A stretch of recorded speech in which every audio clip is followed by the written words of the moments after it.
Өнөөдөр Ширээний теннисний очих клуб дээр шинэ өнөөдөр бүрэн дунд сургуулийн нэрэмжит өсвөрийн теннисчдийн тэмцээн болж аваргуудаа тодруулсан байна. Өсвөрийн Ширээний теннисний аварга шалгаруулах тэмцээнд дунд сургуулийн насны тамирчид болон Улаанбаатар хотын клубүүд орон нутгаас ирсэн нийт 110 гаруй шилэг тамирчин өрсөлдсөн юм. Тэмцээнд Хөвсгөл, Дархан уул, Орхон, Говьсөнбөр, Сэлэнг аймгийн тамирчид ирж оролцсон. Мөн нийслэлийн Сүхбаатар, Чингэлтэй, Баянгол дүүргийн болон шинэ өнөөдөр бүрэн дунд сургууль, Токтак болон Оч зэрэг шилдэг клубүүдийн тамирчид ур чадвар, хур түчээ саран өрсөлдлөө. Шинэ өнөөдөр сургуулийн хувьд хүүхдүүдэд эрдмийн боловсрал олгохоос гадна сурагчдынхаа бие бэлдрийг хөгжүүлэхэд их анхаарч хичээлийн шинэ жилийн хөтөлбөртөө Ширээний теннисний хичээлийг багтаасан байна.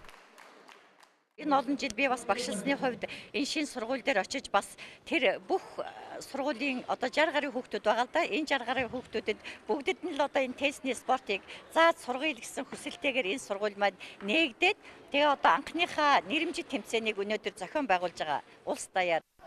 Миний нэрээ Ганц цаг гэдэг. Би шинэ өнөөдөр сургууль сурдаг. Би теннисээр 2 жил хичээлж байна. Би сая мөнгөн медаль аваад сэтгэл хангалуун байна.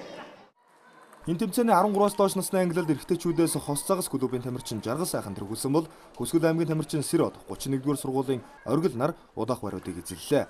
Харин эмэгтэйчүүдээс энэ насны ангилалд Оч клубын тамирчин Ариун Туяа аваргын алтан медалийг хүртэж шинэ өнөөдөр сургуулийн тамирчин Ганц зэг дэд байрт шалгарсан юм. За Оч клубын тамирчин Балжин мөн энэ насны ангилалд 3 дугаар ариг эзэлжээ. Тэмцээний 14-өөс 16 насны ангилалд Оч клубын тамирчин Спортын мастер Эрдэнэ 2 тэргүүн байрыг эзэллээ. Энэ насанд 2 дугаар арт Орхон аймгийн тамирчин Гаердэн, 3 дугаар арт Оч клубын тамирчин Бат Эрдэнэ орсон байна. Энэ насны ангилалд эмэгтэйчүүдээс Оч клубын тамирчин Спортын мастер Ундрам аваргын алтан медалийг хүртсэн бол Болор Эрдэнэ мөнх нар мөнгө хүрэл медаль хүртсэн амжилттайгаар энэ жилийн тэмцээнийг өндөрлүүллээ.